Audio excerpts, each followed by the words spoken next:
Hey there, Sarah Lucille here, founder of Energy of Your Message, and I'm doing something different. I've not done this before, and I'm going to show how I do a critique on messaging the energy of your message way. And I have full permission to do this, which is why I haven't done this before, because this is something I've been doing for people for years. Folks who have creative businesses, who have businesses that help people heal, wellness businesses, they're wellness practitioners, they're artists. And what they do is so cool. My clients do very cool things for people and with people and teach very cool things. And it's also very expansive, meaning they can really take what they do and help people in so many different ways. And those are the folks that they tend to attract as well. Multi talented, multi interested, multi passionate, a lot of neurodivergence. And that's our crew over here. And so where I love to come in is how to really communicate a message in a way that builds a bridge between where you are with your offer, your program, and where your future dream client is and their understanding of their current situation, what they are looking for, and how it relates to what you do without getting into a manipulative approach, an approach that to you could feel like it doesn't even do your message justice, to be honest. And honestly, I've worked with a lot of folks who've found success in the online business world, but they found it in a way that felt really unfulfilling to them because they had to package it into these products that promised things that they just didn't have a passion for. So they were like, I found this is what would sell. It could be I could teach people how to make money, and what this person had a lot of experience around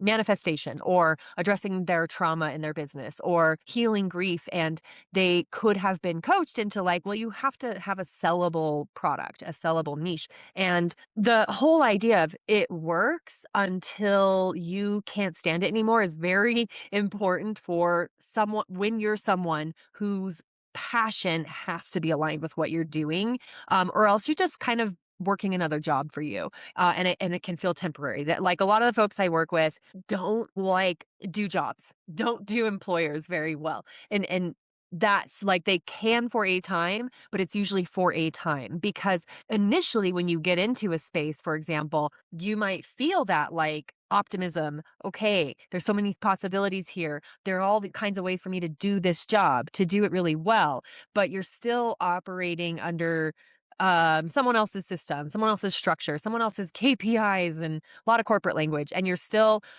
having to be very cautious of the parts of you that you present and don't present and having to speak a certain language. And that's why you see a lot of folks in this industry of online business and online programs, who create online programs would say, the number of jobs that they left or where, they didn't make it in the 9 to 5. And what that actually means, like, what does it mean when we say we didn't make it into the 9 to 5 is it doesn't align with your wholeness, your bigness, your possibility of how you can do your work in this world.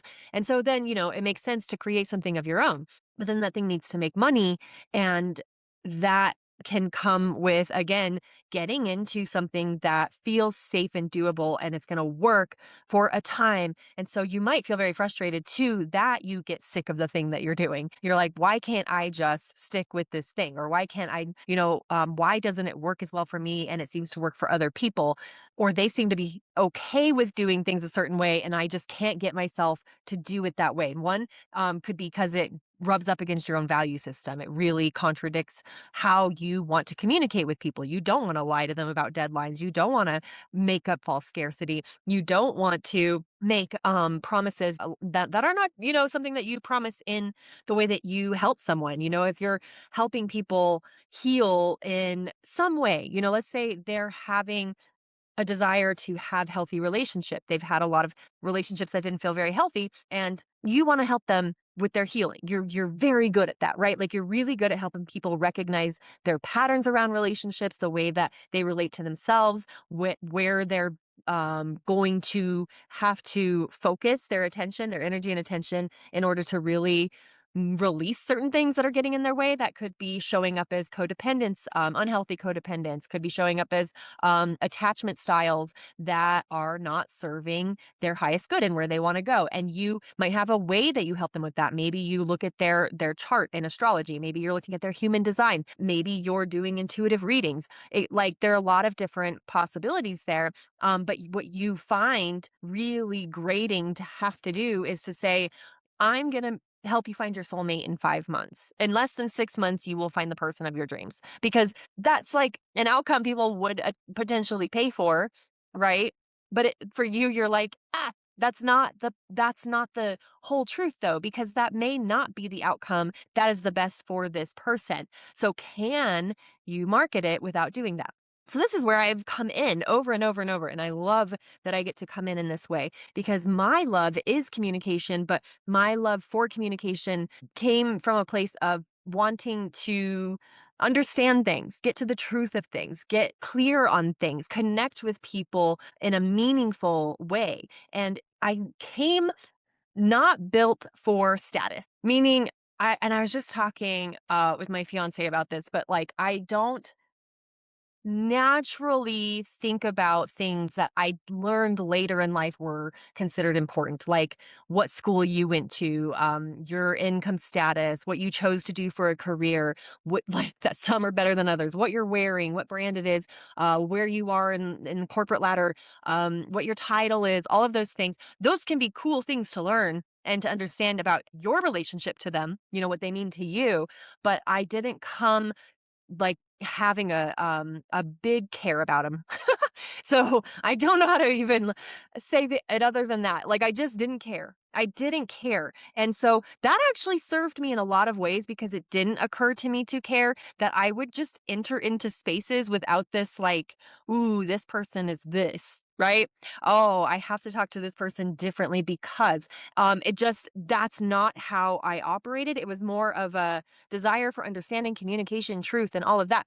And so that I think is a wonderful gift that I had to do my own learning around as well around having because I come in with like optimism and I come in with this desire to like know people and there's a lot of care and love there, like for real. And that's not always going to be the energy that I'm going to be met with. And sometimes there is deception and sometimes there is deceit and greed and people are going to want to extract from you and they will exploit what they perceive as a weakness because you're a kind person. So I had around my own gift to learn some things, but because the my relationship to communication wasn't how to sell people, how to be the best at selling something, it was how to create understanding, how to communicate and relate and connect and that is how I would approach these conversations with people who also wanted to facilitate change in the world, who were not caught up on status either. And they wanted to reach and help people genuinely. And actually, I think one of the things that I might address another time is because the motivation isn't initially money, that becomes something you have to kind of learn later when you're taking that giftedness, that desire you have to help people, and you're also receiving money from it. You're receiving revenue income, and so our conversations would start because it would be like, how do I sell this without betraying myself, without betraying the message? And it could because they took a path for a while that did work, like, oh, it worked when I did promise this thing, but I kind of hate it, or I not finding it's working anymore because something in life is saying, "No, yeah, like, you need to align. You need to get into some truth around your messaging because you came here to do big things. You came here to have a big impact, and that's not gonna happen when you're telling people they're gonna have their soulmate in, your 7-week challenge. That's not gonna happen when you're telling people that their entire, like, relationship to themselves is going to transform because they're going to make 5 figures in this 4-month program.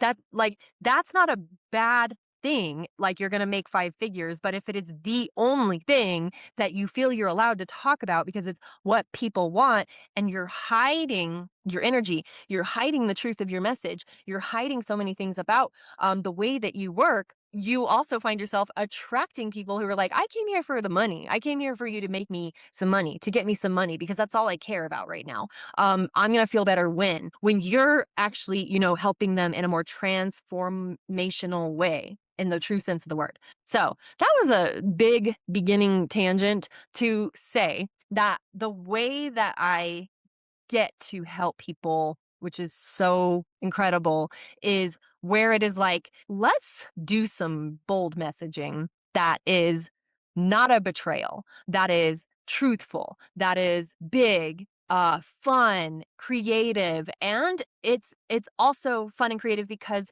you're getting to find a way to connect you with your most aligned client who is so excited to find you exist. That feeling people get when you're talking with them and they're just like, "Man, you are amazing. I can't believe I'm meeting you now. Like, I'm like, where have you been my whole life?" That whole feeling. Where have you been my whole life?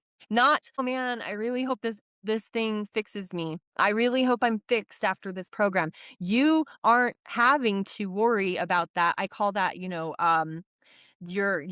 are attracting fix me clients because you're writing from your pick me energy copy. Writing pick me copy attracts fix me clients. Now, it sounds mean, but it's when we're writing pick me, I'm going to get you these things. Oh, yeah. It's like, I'm going to do this for you and I'm going to add this thing to it. And I'm going to get you this outcome and I'm going to obsess over you getting this outcome because I promised you I would get you this outcome. And then feeling surprised when the energy that we attract, the people that come in are still in that, like, yeah, I need you to fix me. And then getting mad if, like, you don't, right? You're finding your name all over the Reddit forums. And nothing wrong with your name being put in a Reddit forum because someone decided. I have a client who has an incredible message, and there is a forum against her created by some angry men because of the really powerful work that she does with women. So that's not the bad thing, but it's more like this person, is out here saying that their program gets people to 5 figures in 5 days. I keep changing it to 5 figures in 5 days. And like the program is really confusing. I don't even know like what we're focusing on. It seems like it only works for people who are already close to those, blah, blah, blah, blah, blah. Right? Have you seen that before? Where people are like, hey, I don't know about this outcome. Um, because sometimes, many times, the outcome is made up, straight up, made up. And I've seen it, I've witnessed it. I've unfortunately been behind the scenes of businesses that were doing it. And I have been a perpetrator in a way because I was behind the scenes of businesses that were doing it. And so having to pull myself out of that and be like, no, this is not what I do. This is not it.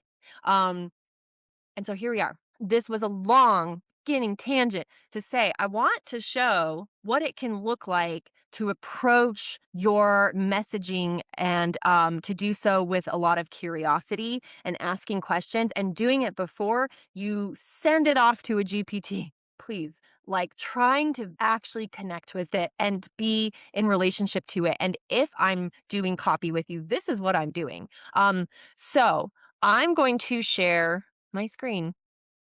And this is all stuff I have permission to share, but I am going to hide some information that I don't feel like is necessary for me to be showing. And I named the thing Project Email Sequence because what we're actually doing is creating an email sequence that is going to be for people who are joining this person's email list through an ad. And they're already going to receive a couple of emails right away that sell a lower priced product that is an awesome pair to the lead magnet they opted into. So they opt into a lead magnet, which is addressing something that is going on for them. And then they receive emails that my client has already written and already has set up. And where I'm coming in is what can they receive after that? That continues to nurture that relationship and connection. And they get used to seeing my client's name in their inbox. And it's a good feeling when they see my client's name in their inbox. So when I do work with someone, you can do this for yourself. You can do an intake process for yourself, basically. And the what I, would have them do is send me all the links that are relevant, all of the context, so I can really understand the messaging from top to wherever they finished. So what does the ad say? What is the audience ad that you're targeting? What does the opt-in page say? What does the opt-in itself do, what happens on the thank you page, and then what is happening in those email sequences after that. So I can get a feel for the message that's already happening, a feel for my client's voice. And we also have a meeting so we can connect in that way. And then I want to have any other context that helps. And so she submitted the client avatars that she had written out as the three types of avatars that are really showing up on her list. And they tend to be the better fit for her program. So she has two different programs.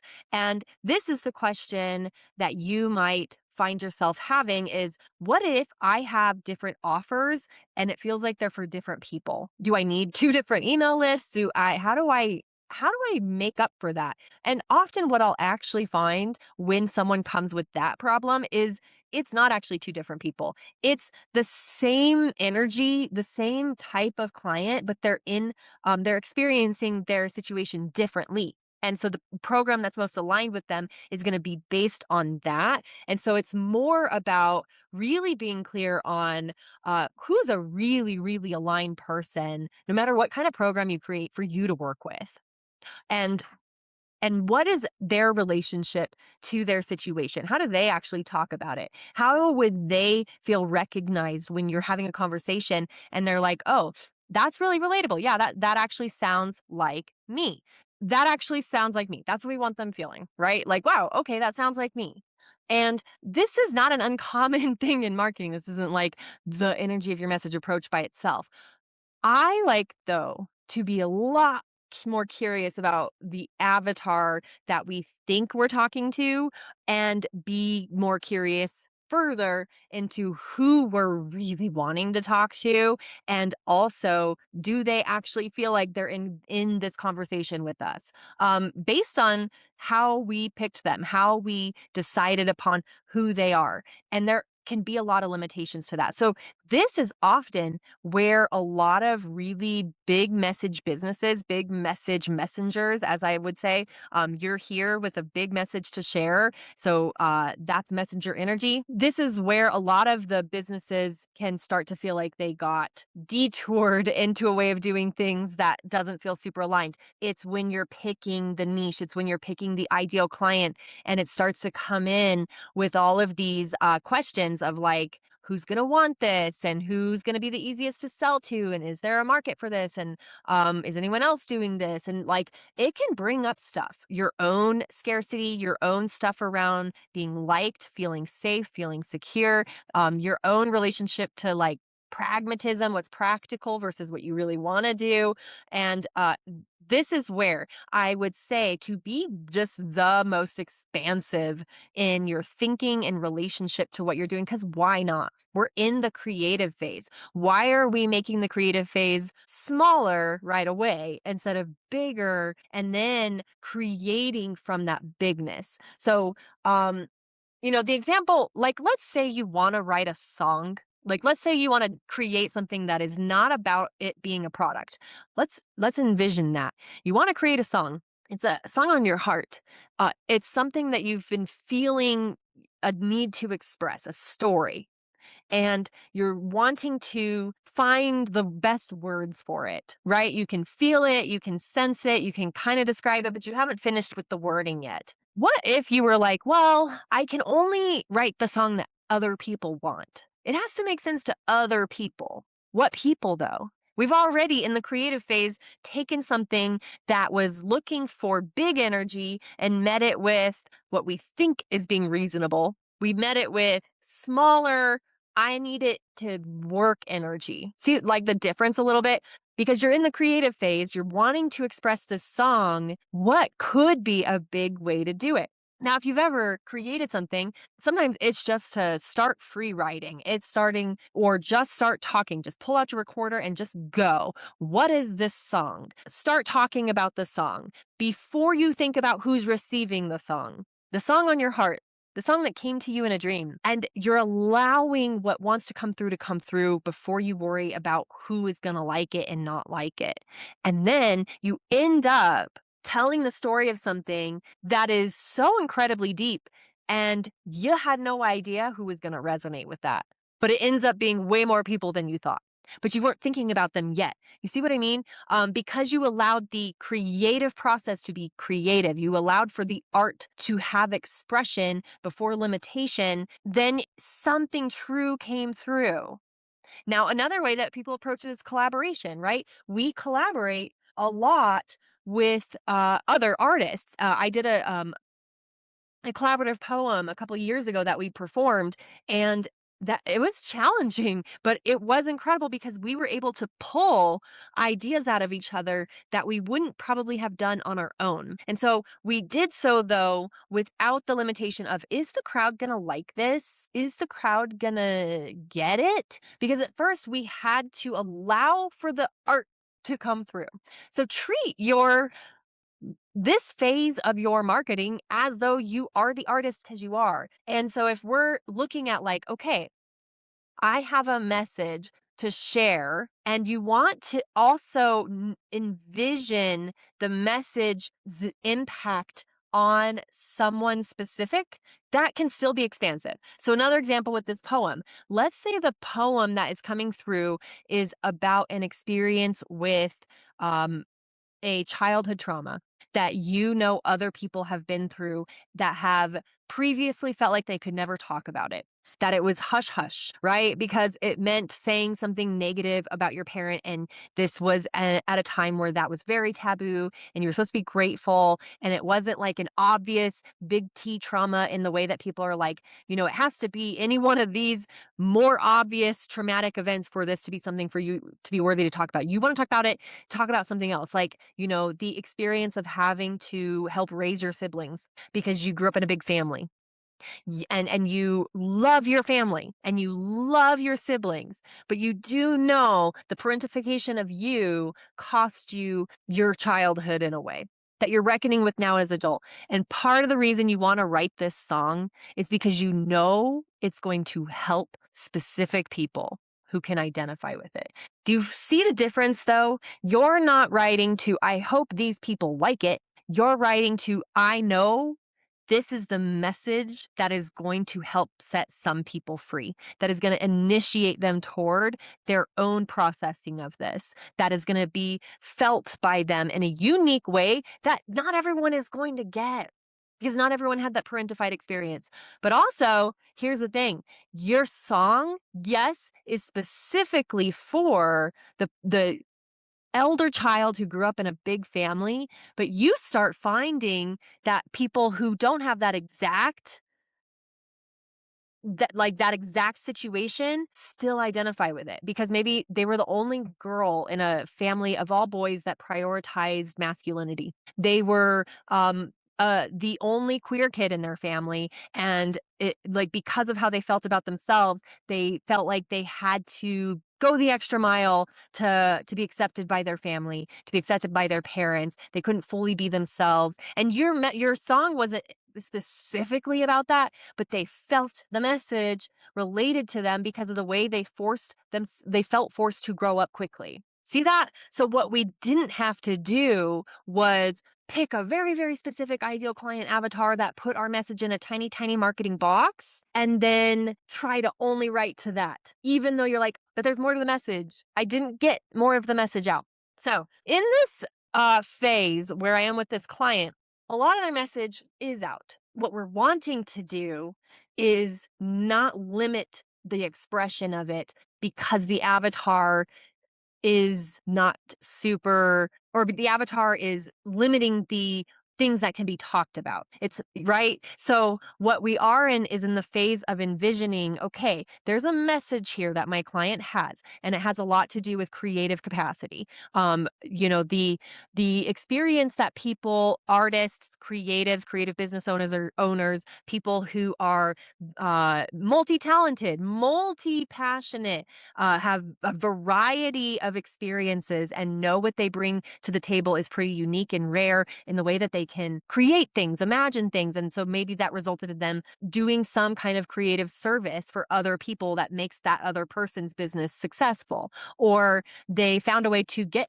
paid as an artist, but it's not consistent, or it feels like everything that they're doing to make a living and make, their live within their means is drying up their creative energy. So they're doing things, but it doesn't feel aligned with their creative desire at the same time, and they aren't finding the time to do it. And so it's like weighing on their soul that they haven't written a book. There's all kinds of factors for their ideal client, but it all comes down to what does not work well for her clients is to put themselves into this kind of like biohack your brain or hack your brain and follow these 5 productivity steps. Her clients tend to be identify as neurodivergent.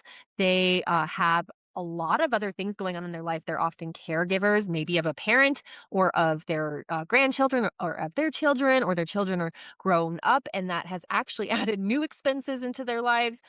They are baby gig workers. They have multiple different things that they're juggling, so there are a lot of different factors, and it's not necessarily also because of the way their brain works, they're juggling ideas and decisions all of the time, and it can feel fatiguing.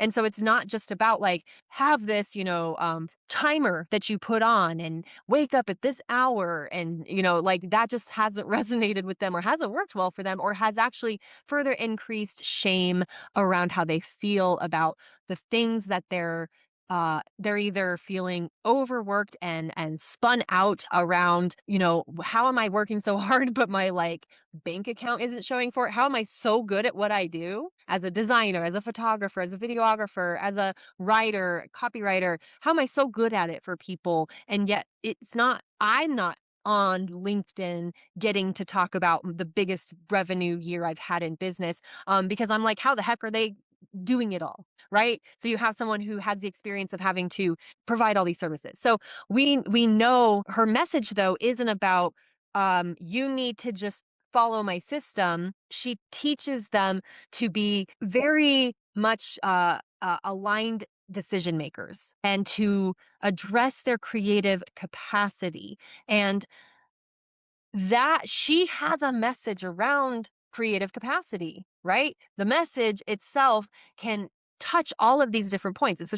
And she has different programs because of it. So the question then is, how do you know that you have different ways of working with people? Some of her folks want to take one of her programs just to get their creative project done that they've been putting off for years. It's not about a business.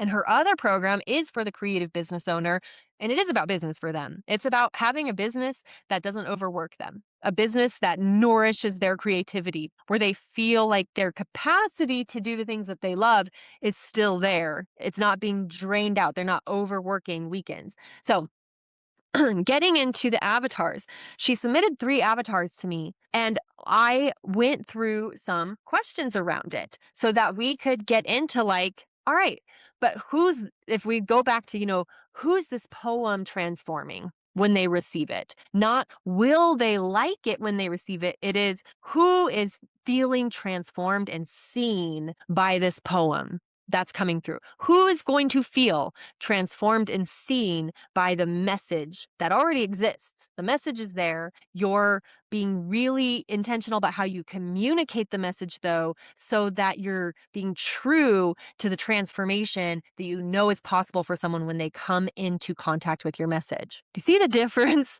between I need to pick an ideal client and only write to their pain points and their desired outcomes and talk about their objections? That's positioning more than it is a message.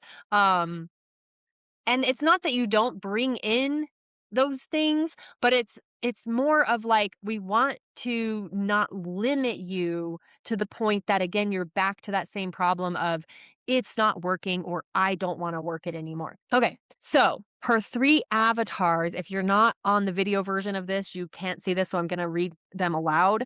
Is one is the overextended trapped expert. That's the title. The creative whose business, quote unquote, works, but only if they fill every hour, say yes to everything, and never slow down. Quotes they might say, my income feels shaky, but I have zero time to fix it. If this is working, why does it feel like one missed week would wreck me? I can't drop project X or client Y. I need the money, but they're awful underpaying me. I am starting to resent this work because it's so basic, but I can't figure out how to do more. Cool. So I ask questions about these things because this is good. And what are actual quotes that they would be saying and what's behind these quotes. So, this is someone who has creative skills and they have a business that allows them to use those creative skills to make money. But the business has gotten away from them or has taken over in that they haven't figured out a way to offer their creative skills without them being super busy. And so when they say, my income feels shaky, but I have zero time to fix it, let's actually really connect with this person. It's not just a shaky income. It's probably the one of the only ways they've known income or money. Money to them feels like they're just not someone who has stability and certainty around money, or they've had to take what they can get, or they've had to be told what they're worth. If they go and look at a job description nowadays in the economy that we're in the year of 2026, they might also feel worse because they're seeing all of their skill sets described and then a salary assigned to it that they're like, "What?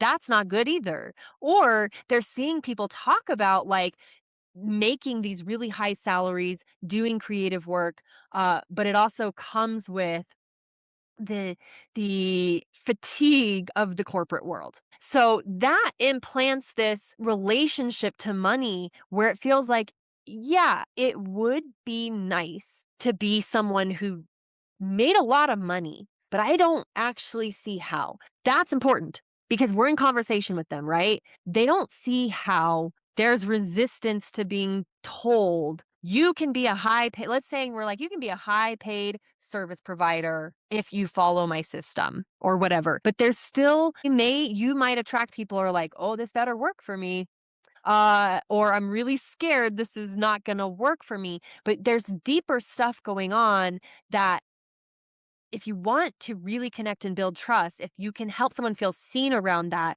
that builds trust in you as a leader, as a coach, as an authority on this, as someone who's genuine, right? So this is where you don't have to make false promises. So it is like there's a very real experience creative people have around money that is hard for anyone who has never pursued a creative field to fully understand why you don't just choose something that pays you more, or why don't you just raise your prices, or you know the experience, the feelings you might have, the embarrassment you might bury when people are talking about their careers who are the same age as you, and you're not feeling like you're where you're supposed to be with it. There's this relationship to it, right? That you're speaking to in your messaging that isn't just, I'm going to show you how to make money as a service provider in your business. If you're building the relationship with them, so much of your messaging, the email sequence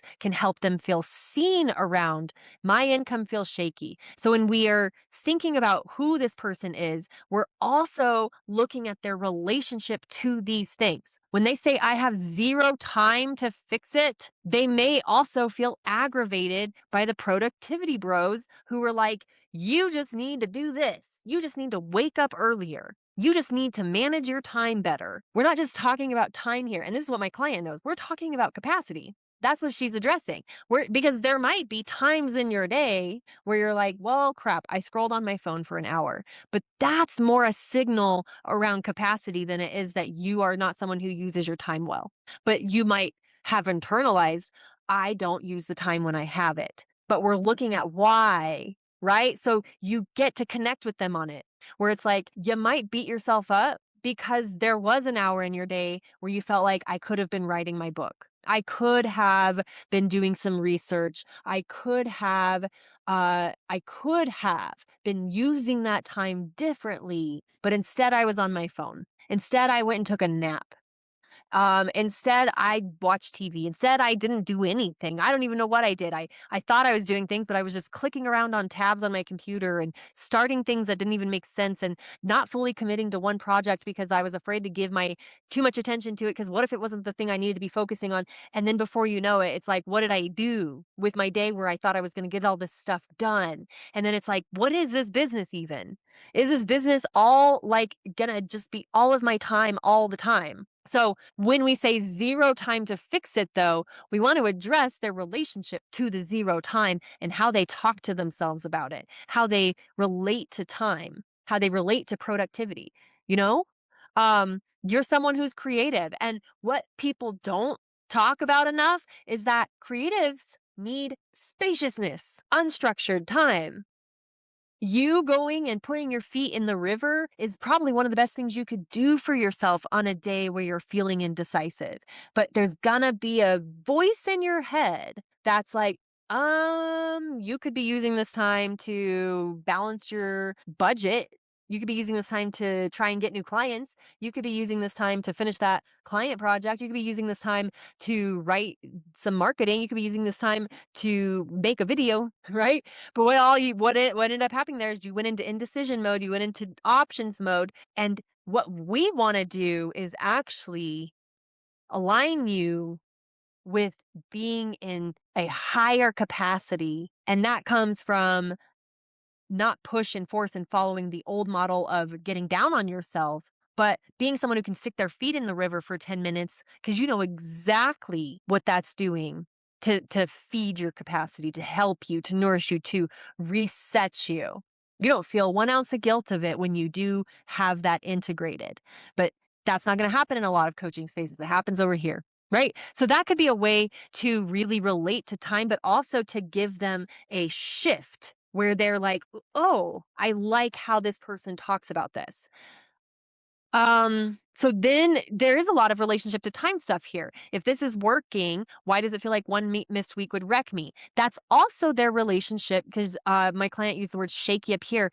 They're having an experience around stability. So that also means they're having a desire for stability, but their current way of trying to feel stable is actually more destabilizing. And that's what she can address. What feels, you may feel like you have to stay very busy to have stability. That if you stopped working, you're gonna have an angry client, you're gonna get a refund request. You play it out in your head. Like if you don't respond to that client ASAP, you're gonna be dealing with larger consequences. That's how you might tell it to yourself. Meanwhile, your client over there probably isn't even thinking about it because you're one of many other things they also have going on. So it's a lot of what you're telling yourself that is keeping your nervous system in this elevated state where that feeds the indecision, that feeds it makes it difficult to be someone who can make decisions that allow your time to feel well managed, but where you don't feel used, dried, and used up at the end of the day. So we want to address their relationship to these things. Also, this one, I can't drop project X or client Y. I need the money, but they're awful underpaying me. Security. So words that keep coming up, their relationship to productivity, their relationship to stability, their relationship to security, leading to large compromises in their well being, largely compromising their standards because they're afraid of losing a client, losing money. There's a missing belief there that when you don't cater to chaotic clients, when you don't cater to people who want to extract from you, you actually are more aligned with being someone who will work with people who won't do that to you. But it's hard to find those people if you have all this clutter in your business, in your life, where you're coming off as a little chaotic yourself. So that's what needs to get addressed. Not, I can't lose this client, so can you make sure I don't lose clients?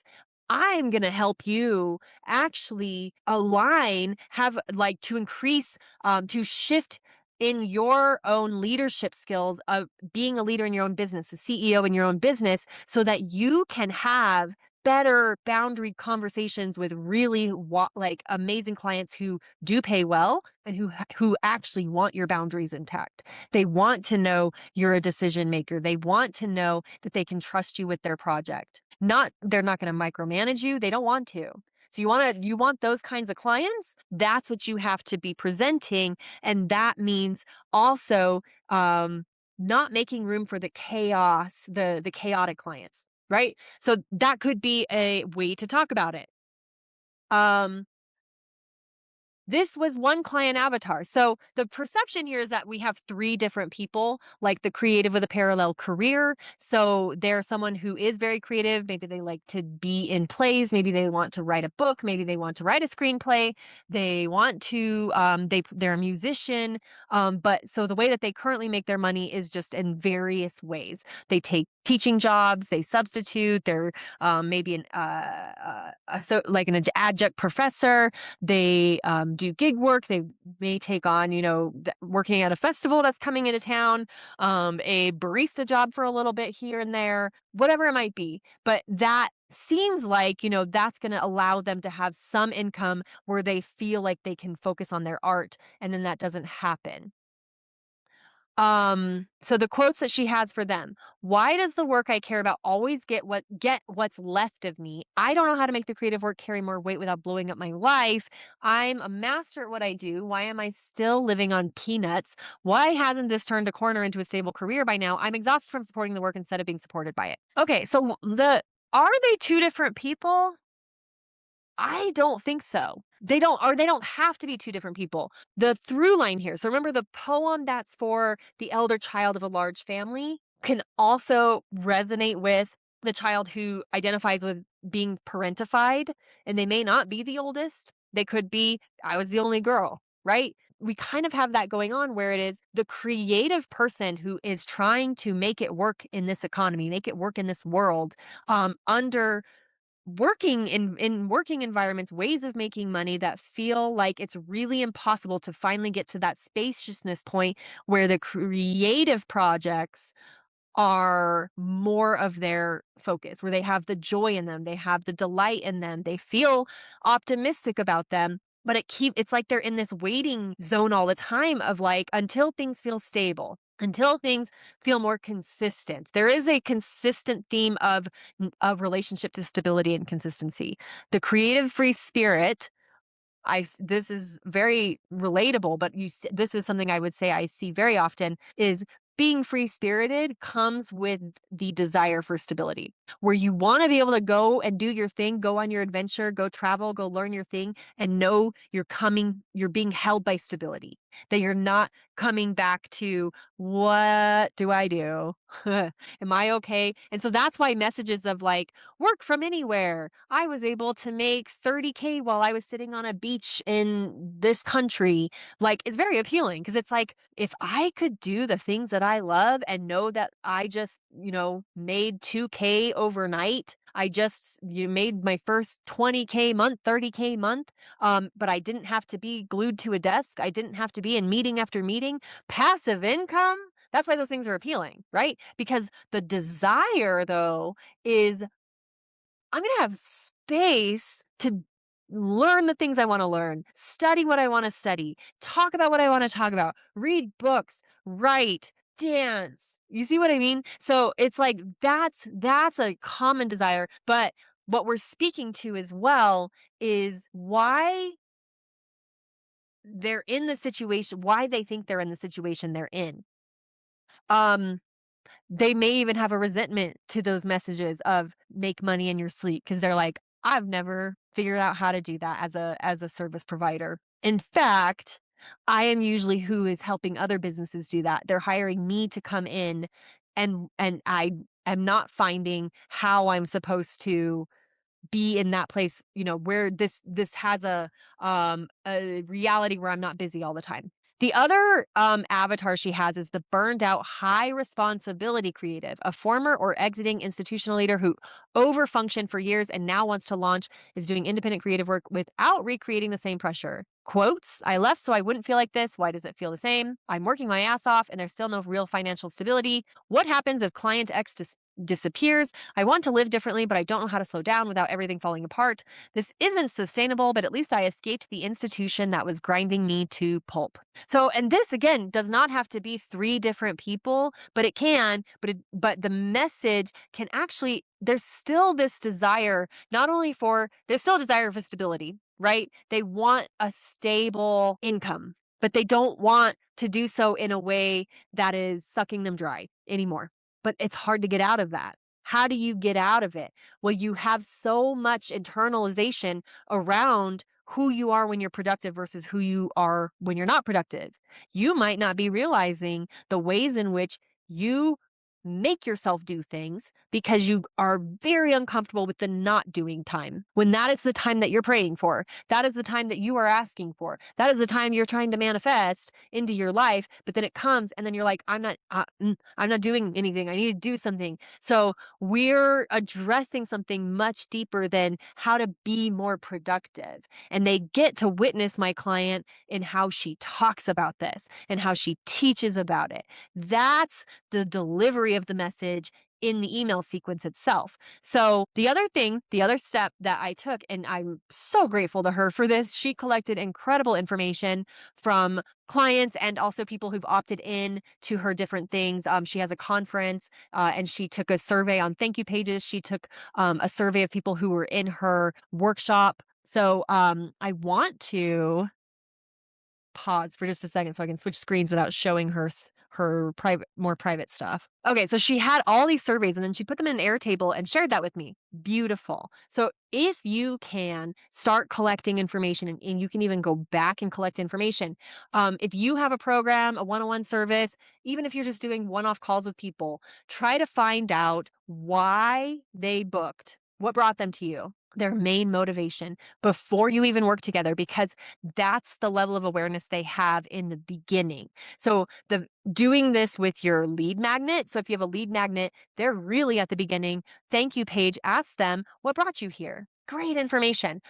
You can ask them in your email sequence, what brought you here? Not, tell me about your main motivation for signing up for this. Might be a better way to ask that, because you're wanting to get where their level of consciousness is around their situation from beginning to when you're working with them. And then even in your program, you have questions for them because we're really wanting to find things in their words too. So, I looked through all of the surveys. I did some analysis. I pulled up some percentages, and here's what I found out. She had an income-based survey, so like answers based around money. Around 74% of the quotes were about, they would use words like overwork, overwhelm, and burnout. They would use those words. They were tired of the burnout. They've been burned out. They were burnt out.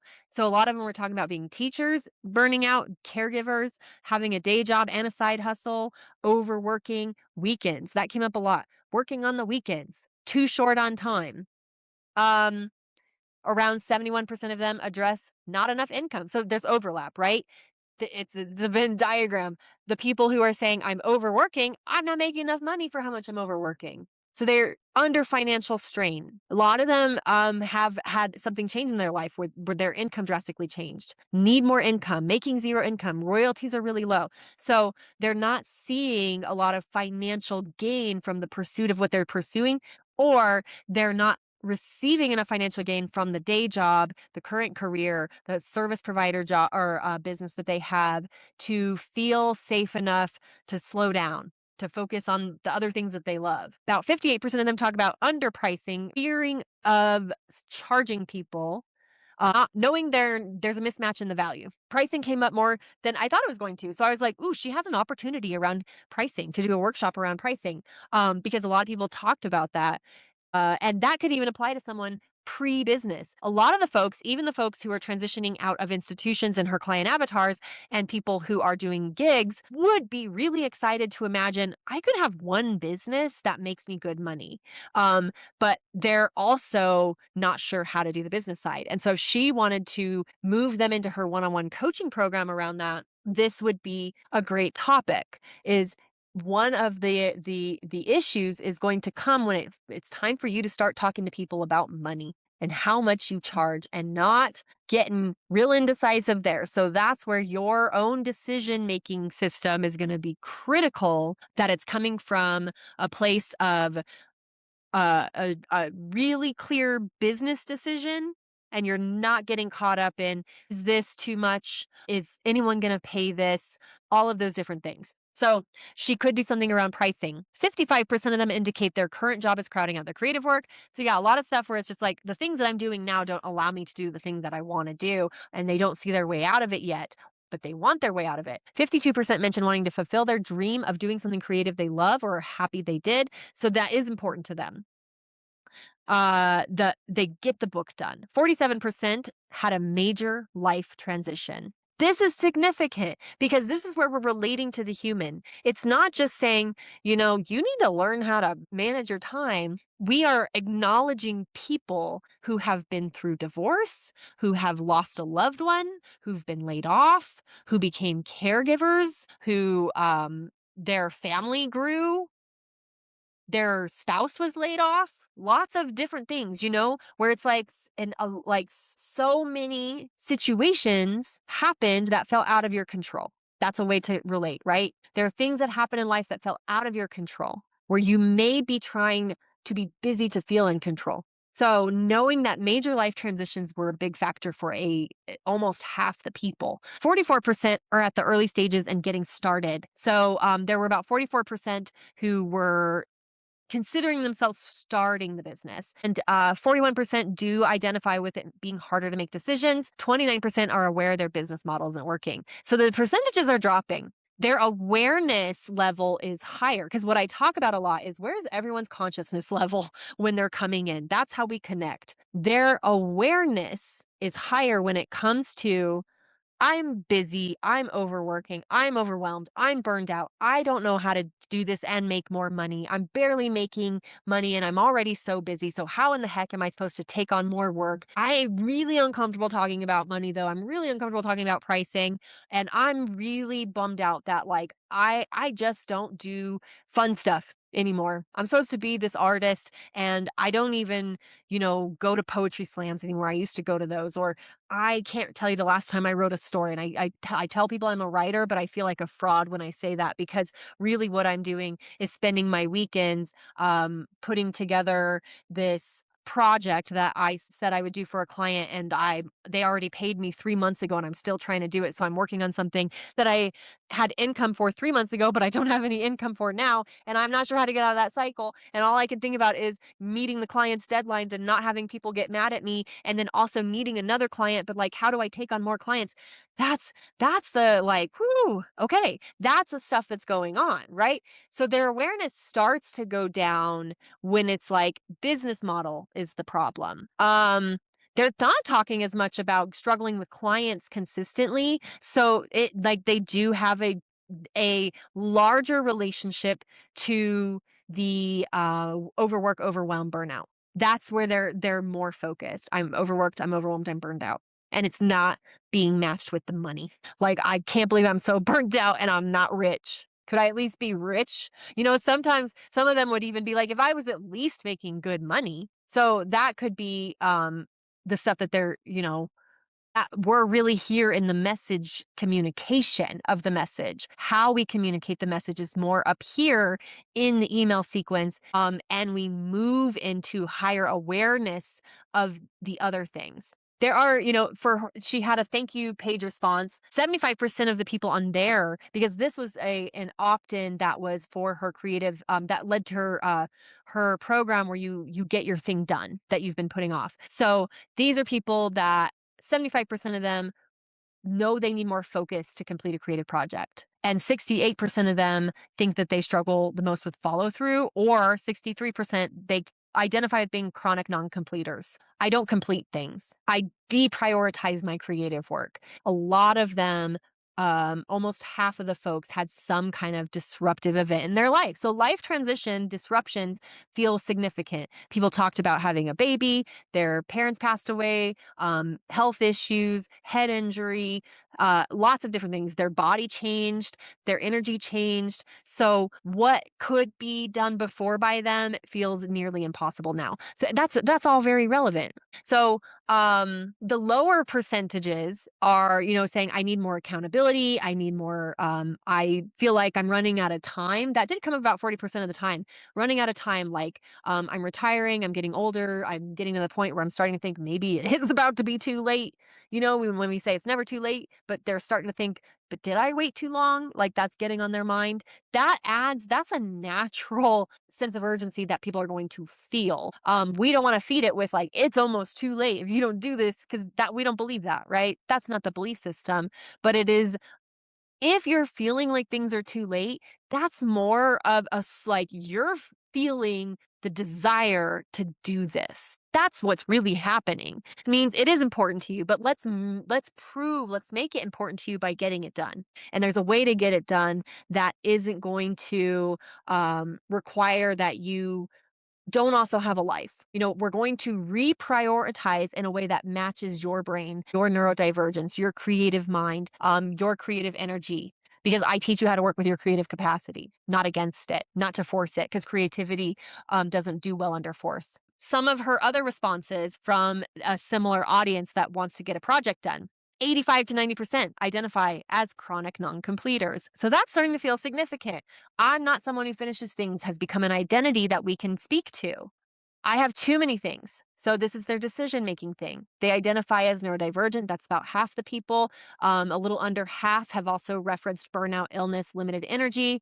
And about half the people say their creative work is tied to their livelihood or income. So that is a big significant thing where my client isn't always sure. Should I talk about the business? Should I talk about the money side? Because not all of her clients are pursuing this for a business. They just want to write their book, for example. It's not a business decision, but it's enough of a topic that those are the folks who seem to feel really called to her message. So if she could, again, you're writing the song for the elder child of the big family, they feel very seen in that. It doesn't mean other people don't feel something transform in them too. People will identify themselves in your message when they want to. When they will.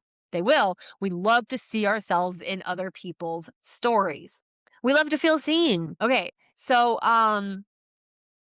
she had a conference as well. These were the business folks. So this is another big part of her list that came in where 75 to 85% ish, these were not hard numbers, but a huge percentage of them were doing this as a business. So business is on their mind.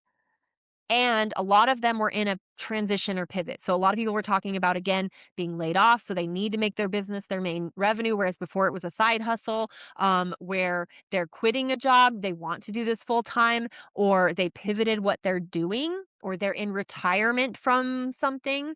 So these are transitions are something that tend to come up a lot. And then some of them did talk about needing help with like the marketing and branding. It makes sense because of how that summit was set up and wanting some of them were coaches. And yeah, so what I did find, her main age group, because they did report their age group within her program on her survey, she really is attracting folks between the ages of 46 to 55, but also 36 to 45. So we've got that, like, I would say 35 to 55 is the sweet spot. Not that it's like those are, you can only speak to those age groups. It's understanding that within the context of our society, of culture, relationship to age in our culture, what were considered milestones we're supposed to achieve are going to play in. They're going to be a factor. Like where my 25-year-old was is not where my 35-year-old self was, right?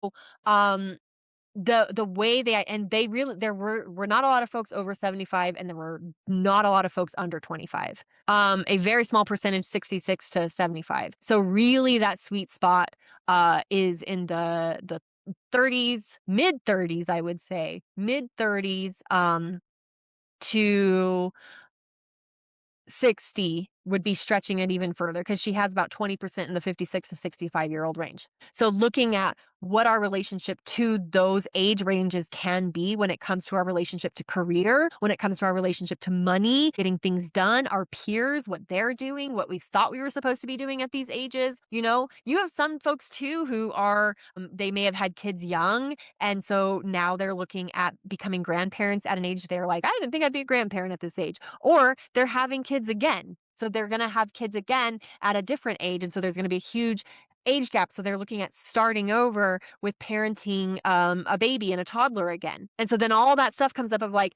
I'm excited to be the parent. And I remember barely being able to keep my eyes open when I was in my 20s and a parent. So there's things that are relevant that can help you connect when you're looking at these details. And then the tipping points for joining one of her programs. So this is her program where people get their thing done. get the creative project done. And one of our questions has been it can be a challenge for that to be a big selling point, because some people just have a hard time being like, I'll spend money to get my book done. It's going to be highly valuable, but like, are they going to invest? Yes. Yes, because they do, but it's the one that has felt the more challenging. And so what we want to look at too is the messaging around it and how we're relating to the ideal client, the person coming in.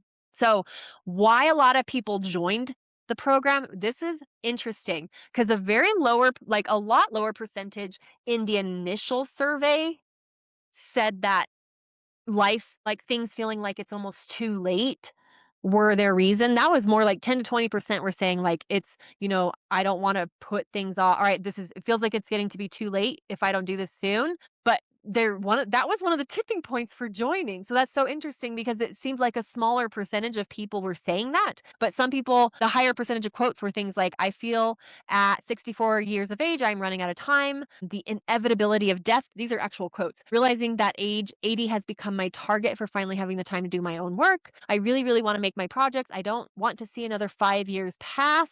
So it's the passing of time that actually was a factor. So just because they weren't saying it coming in, they had it on their mind and their soul and their subconscious somewhere that can be something that we're aware of. Maybe we should be addressing this. Um, Again, not to poke at it as a pain point of like you're running out of time. It is if you find yourself thinking, I'm running out of time. That signals more of an increased desire for the thing you've known you've always wanted to do, and that you're really feeling it.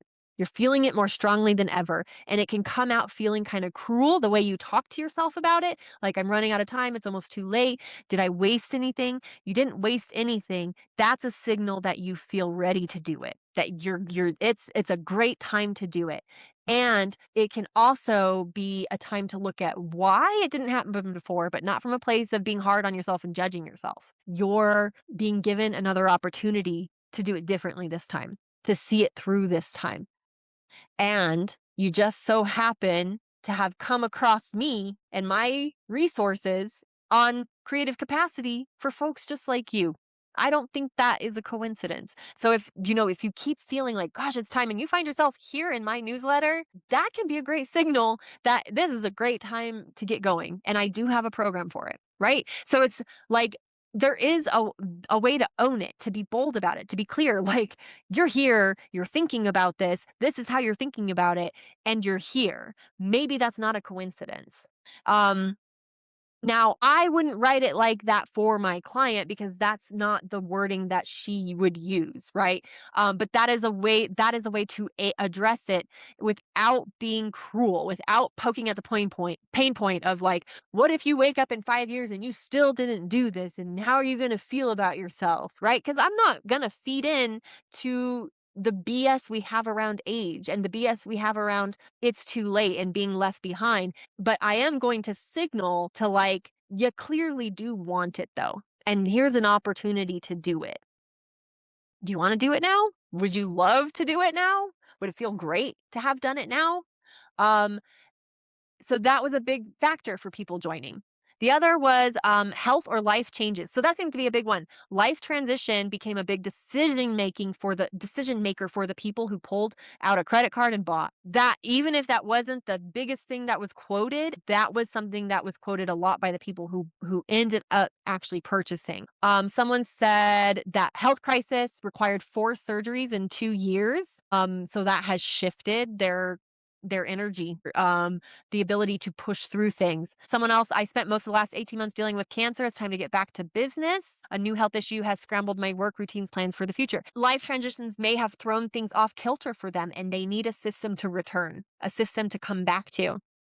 Um, Already tried other methods. So they have done online course. This person says, I'm a hardened veteran of online course taking and coaching. I've taken different business courses and read multitudes of productivity books. So they're not new to this, but they're still trying to find what fits for them. So I think it also helps that they're not they're not as nervous around buying something like this. A lot of folks quoted her free training that she broke it down into four simple steps that created an aha moment. She said an aha moment when she introduced the creative cycle, when you spoke about the two camps, perfectionist or overachiever. So if you don't believe your paradigm shifting messaging can work, here's some proof. When you shift people's thinking, they become buyers. They want to work with you, especially if you're a coach, a teacher, a mentor. So this like she had a free class, a free webinar that shifted their thinking about something. They're like, oh, I want to follow this person's method. So thinking about ways you can bring in aha moments into the messaging. Career transition was a big one. Desire for community was a big one. So they actually signed up because they wanted to be around other creatives. They wanted to do this for themselves. They wanted to validate for themselves that their creativity matters. And I also they did mention that her promotion, her discount that she offered was helped them make the decision. So I'm never against offering, time limited things and saying this is to for those who make a decision within a week. I'm rewarding that with a discount. That's not the same as if you feel like I'm faking deadlines, I'm pretending to add all these bonuses, if anything that feels out of alignment for you. But people said the discount was helpful. I'm someone who will buy because there's a discount because it feels good. It just makes you feel good. It makes you feel like you got a deal, right? Um, so dream possibilities I'm going to skip to because this is where people get caught up on like I want to not get caught up in promising outcomes. Um so here's some dream possibilities, what people desired. So let me pause this for just a second so I can organize this a little better. So this is the where people are actually wanting to see themselves. And I frame things in possibilities over outcomes. And I have a whole class on why. And especially when you have a big message, you work with people in a multitude of ways. You help them heal, you help them shift their thinking, you help them change their relationship to something, they shift a pattern. It's big. And you want to be the messenger of this work. You don't want to just put yourself into this box of I only talk about this outcome because I was told I have to stick to my niche and all of those things. There are possibilities and then there are outcomes. Now, outcomes happen within possibilities, but we don't have to lock into, again, you're going to make 5K in 5 days with this. There are a lot of reasons why or why not someone will make 5K in 5 days with your program. And then what ends up happening, I actually saw someone teaching on this where they're like, you want to try and attract people who are as close to the outcome as possible. So you have better case studies. So I just made my come unplugged when I did that. Let me fix it. That's how bonkers I felt about it. Um, so let's say, yeah, you say you're going to help people get 5K in 5 days. And therefore, you need to make sure that anyone in your program is already very close so that you can assign yourself to their outcome. That's how that sounded. You'll have a better case study if they're already close to the outcome that you promised them. But you're like, bro, that's not what I do. You help people heal. You help people shift. You're a teacher, you're a guide, you're a mentor. And that is acknowledging every journey is very different. The context matters. Who they are matters. The relationship they have to it right now matters. The pattern they're currently working through matters. You know this. And so possibilities allow us to be imaginative, to imagine a world, to world build with our potential clients, where we're looking at how we get to feel, how we get to wake up, and outcomes that are more possible within that world of possibilities. So, for example, this client of mine teaches capacity for creatives, right? Addressing your creative capacity, not trying to force yourself to be someone who follows productivity hacks for a period of time until you're burnt out on that. This is someone with a much stronger sense of creative capacity and decision making. What's the possibility of that when you are someone who is like, damn, I know how to decide on stuff. I don't get caught up on I'm going to be missing out. What ends up happening? You make a decision around pricing that just landed you a client that funded your next 3 months. You don't even need another client if you don't want another client, because you made a decision about pricing, you owned it, you positioned it, you didn't get caught up in who was a no to it. You knew there was a yes to it somewhere. The right person found you. That price was no problem for them because you were a huge relief for them. They were like, I am so excited that I get to have this taken care of. And you priced it in a way where you don't need to worry about revenue for 3 months. That's possible. That is a possibility for creatives. See how we're talking about possibility though? Instead of you're going to have this much money specifically, if that's not how you want to talk about it. So, what were possibilities they were wanting? People talked a lot about their creative time existing. Every day I'd write. In my dream world, I'd be writing every day. At least 4 hours of my day would be going to creative time. I would actually show up. They really desired that. They imagined they could feel really relaxed into their creativity, not caught up on, oh gosh, crap, what am I doing? What am I not doing? Am I busy enough? Am I emailing people? Do I have emails? They're like, I'm writing my book right now, and I'm going to sit here and free write for a while. And it's going to be exactly what I need to be doing right now. So that's one of the possibilities they envision. They also so that's about 92% of the people. 87% want to finish. They want to be a finisher. So remember, circle back to the very beginning, people were identifying as chronic non-finishers. So the possibility is I look at my list of things and it's like, I did that. I did that. I did that. I wrote this book. I published this book. I launched this program. I finished that email sequence that helped me launch this program. I finished things over and over and over. Someone even said something finished every 2 to 3 months, where they actually envisioned every 2 to 3 months, I just finished something new. So the excitement that is felt at realizing they're finishing things. About 84%, so still very high, don't have anxiety around work. They wake up calm. So it's an anti-burnout way of working. That's their reality. So things like waking up anxiety-free, creating without stress, that's a possibility. Clarity on what to focus on, about 78%. So people do desire clarity. This goes back to the decision making. I always know what I need to do. My mental space doesn't feel cluttered with all the ideas and I could be doing this and I could be doing this and I could be doing this. About 75% of them want to be someone with real boundaries and real time off. A lot of weekend stuff, weekends without guilt, knowing when to stop. That's a big one where they're like, I have a point in my day where I'm like, okay, done with work. I'm going to go do other things now. And they don't even worry about it. I'm going to go to the bookstore. I'm going to go for a walk with my dog. I'm going to go watch my kids' game, and I will not care about an email. I will not even think about a deliverable. So that's a desire, right? That's a possibility that they could have. Creative work is taken seriously. About 72% said that. They're treating work like it's paid work. Even if they don't see the direct revenue from, focusing on their book, for example, they're treating it as just as important as that graphic design project that they have, because that's one of the services they offer. You see that? That it all matters. About 69% want support. They want something that works for their brain. 69% identify as neurodivergent. And so they want something that works for their brain. Want to see tangible outcomes, about 66%. I don't think this is the right thing here. I think I put that with something else. Want to see tangible outcomes, 66%.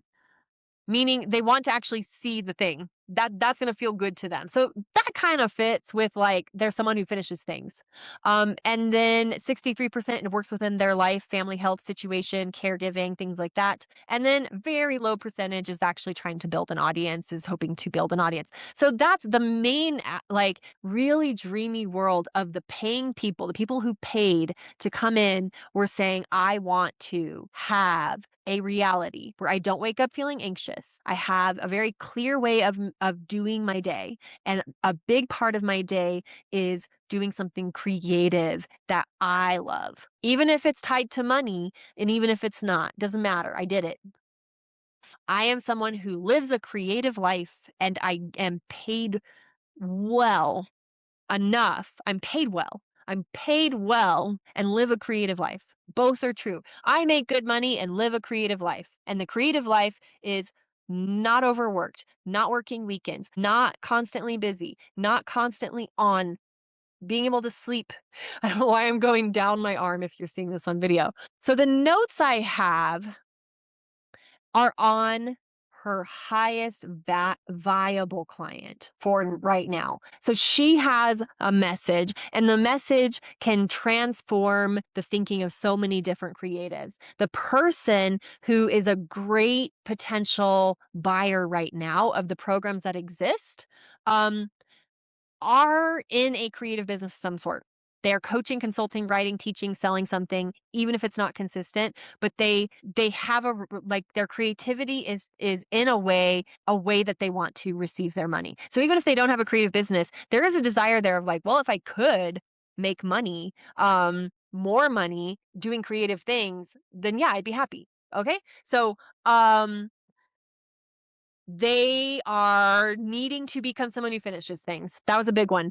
But a big part of what came through those early surveys was their non-completion affects them financially, where they're actually seeing like, if I would just finish this thing that would get my marketing out there more, if I would just finish these videos, if I would just follow through with this project, that would actually allow me to sell something that doesn't require all of my time. If I would just finish this course or program I want to create, if you know, they associate their non-completion behavior, actions, identity with, that's part of why they struggle financially. Their inconsistency is also tied to their sense of financial security. That comes through a lot.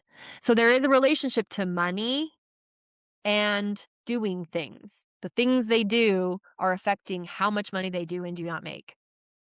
If my client can help them, they see themselves doing only what's necessary to make money and feeling really excited to be creative in their life. So it doesn't have to be you will get paid to do your art projects. You could, but it is when you are someone who has a way of doing things where you do only what matters and your decisions feel clear, you're not consumed with overthinking, it increases your earning potential, how much you make, which creates the conditions for you to have spaciousness creatively. So they have this connection, right? So when they tie their inconsistency, their stability to financial security, they're more motivated to make a buying decision.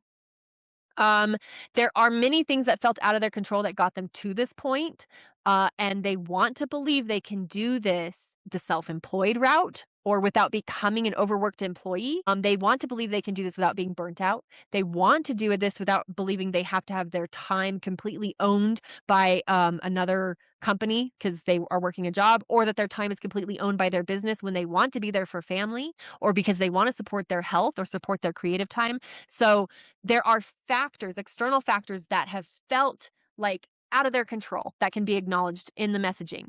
They are going to connect more when they feel seen around that. But their business feels like another job. So they either feel controlled by an employer or by their own job, by their own business, like they're their own boss. Um there is an awareness that they're part of the block. So there are people who are, being like that identity they have around like I'm just not doing it. They want to get to the root of that. So they're actually going to have more trust in my client when she can show that she goes beyond the surface, that she actually helps them to get to the root of something because they're like, I need to do that. I need to get to the truth of this. So being willing to go there in her messaging and let them see her in her authority as a coach. Transitions were a big part of things. So acknowledging how transitions can really affect us, life changes, leaving a 9 to 5, family growth, empty nester, losing a loved one, approaching retirement, caregiving, etc. So these are areas where people can feel seen. They are really busy, productive for others, very skilled, experienced, and they know they are uh, underpaid for what they can do. There was actually a number of quotes that I didn't say on here where they said, I'm tired of making other people rich. Like I felt it when they're like, I'm tired of helping other people become wealthy in their business through my skills. And then I'm looking at my revenue and I'm like, what the heck? That's the sentiment. So, um, that being acknowledged again, where as a creative, you might feel like you're really damn good at making other people money, helping other people with their marketing, helping other people reach their goals, and then you're feeling a type of way when you look at your own situation and wondering what the heck, why don't I do it for myself? That can come up. That also has a natural sense of urgency to it because it is, why don't I do it for myself? There are reasons. That's where my client can also come in with, like, there are reasons why. And getting to the root, the truth of them actually is the answer, not trying to pile on more and more and more and be like, well, I should just also do more for myself and try to do all these things for other people at the same time. Because like, there's a reason why it's been very challenging to do it for yourself. That's what we want to get. That's what we want to address. That's what we want to unravel and approach differently. Also, they have a feeling of embarrassment about why. That is an important factor to help someone come out of the embarrassment, to making a decision of, like, you know what, I'm not going to be embarrassed about this anymore. I'm going to do something about it. They want to know they can do it for themselves. So these three things really feed into each other. Like, this whole, can I do this for myself? Can I do this? Can I be someone who has good money as a creative? Can I? Like, and so that's what they're wanting to increase their belief around. Things that I talk about writing in your messaging. You're writing to relief and belief. Someone feels relieved when they're reading your copy, but they also begin to believe in the possibility. The other things is they're very familiar with exhaustion, burnout, and overwhelm. It could have even become a comfort zone, but maybe things have shifted to the point where they can't rest there. They can't stay there anymore. They can't follow the burnout model anymore. They can't push through like they used to. I can identify with that. I used to push myself to the brink. I would break out in hives. I would have meltdowns. And I would just be like, well, I can do it. I've done it before. I can do it. And nope, that doesn't even live within me anywhere anymore. Um, they want to feel appreciated for their creativity. They want to feel seen. They want to feel valued. That's important too. It's not just, yes, it's like you're gonna value it in yourself, but also they want to envision a possibility in a world where they're like, people do appreciate you. You're gonna have clients who get you, who are gonna like really be so happy that they're working with you. And so there's a lot of stuff being tied to money and time. So you have an audience that the more my client can really address their relationship to time and productivity and stability and security, which I've mentioned before. One point I put on here that was not in the surveys because a lot of these surveys went out pre the huge influx of AI. But I see these conversations happening online, especially on LinkedIn. They may feel sensitive to how many people have decided their message is replace yourself with AI. If you know me or you've been around, you know how I feel about that. And I also am like, those of you who are really choosing to value yourself in a time where you're being told not to in subtle and even direct ways, trust it. Trust it. Um, but they may really appreciate that my client is not someone who is going to say how to replace yourself with AI. You can do this, just give it to AI. There is someone who teaches a gosh, I don't even want to say, you should probably figure out who it is, teaches a writing course of sorts where you write for other people. You get paid to write for other people. They're teaching it. And I was like, cool. I like that. I like that. That's a valuable thing to teach people. And then I was receiving their emails and realized they're teaching you how to break into multiple six figures writing for other people by using AI to do most of the writing. Desk again. Did not disconnect the microphone this time. Uh no, it did. It switched my microphone. So if it switched on you, that's what happened. Uh, that that could be felt by my client's ideal client is, what about not doing that? And here's the thing, she's been doing what she's doing before AI. She has a proven way of working with creatives that existed before these GPTs came out. So she has proof that no, you do not have to make your work mediocre and give it to a tool to do for you, because you're not going to feel right about it, right? Also, this is a big factor in like, it's a sensitive point for a lot of creatives who are seeing themselves being told they're replaceable, which they're not. That's also being found because AI slop is real. I'm gonna get off that soapbox and get back to this, but that is a factor. That is something that could come up because she is talking to folks who are seeing what's happening as people think that AI can do what they do, can think like they think. They are, because they're creatives, most likely to buy from someone because they're aligned with that person's way of talking about it, because that person is also a creative, because that person values creative. So one thing that's really key and about what my client already has is they are hearing from someone who's an artist. She's an artist, right? And that matters. So the other factor to bring in speaking with them is yourself, the relatability of you. So she's like, what we have here now is a deeper dive into the avatars. So we started with these three avatars and remained very curious, and then actually looked at actual quotes from people.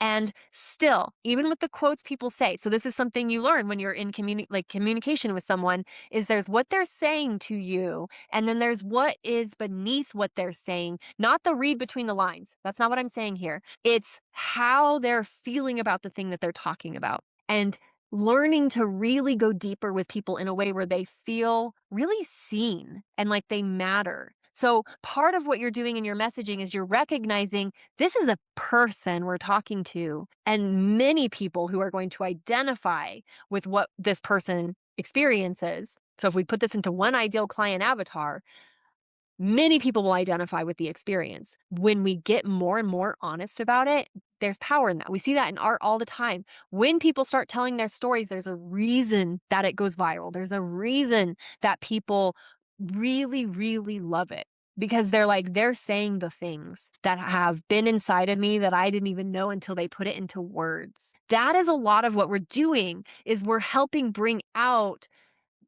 a feeling of understanding. I matter. I'm important. I feel seen. And I also feel more belief in my possibility. So now we know this person a lot better. What I get to do next is I'm going to outline an email sequence that goes to them where they can really connect with my client. They can connect with the message, and they can connect with a call to action, which could either be to one of her programs, the Do DIY program, or the DWY program, Done With You, where they're in her one-on-one coaching. So we're actually going to create awareness. We're going to use this sequence to build awareness of more than one option. It's because it's a nurture sequence. It's not about this is a sales sequence of one thing. They've already been through a tiny sales sequence, and now they get to have a larger awareness of who my client is as a messenger, the message itself, and then where to go from there. Thank you for being on this deep dive with me. This was new, so we'll see as I do these publicly. They will hopefully get a little bit shorter, but I invite you to try it out with yourself. Look at your ideal client stuff and just imagine it as a conversation. Go a little deeper. Ask more questions. And the one framing of that is what is their actual relationship to this? Because when you get to that, you get to talk about things in a relatable way where they feel seen. And it's not forced. We're not forcing it. And so if you have anything you would like me to look at, please let me know. You can send that over to me. Just go to sarahlucille.com. And also, if you're not receiving the emails, if you're coming from somewhere else, you found this video elsewhere, this episode elsewhere, please do join the newsletter list. I send out a weekly newsletter on Tuesday, Stories of Becoming. You're going to also receive the podcast episodes, and you'll know when I have a class coming up. And I do have a new cohort of Energy of Your Message coming up very soon. So make sure you're on that email list. That's at sarahlucille.com/newsletter, or just go to sarahlucille.com. There's lots of ways to sign up there. And thank you so much for being here. Until next time.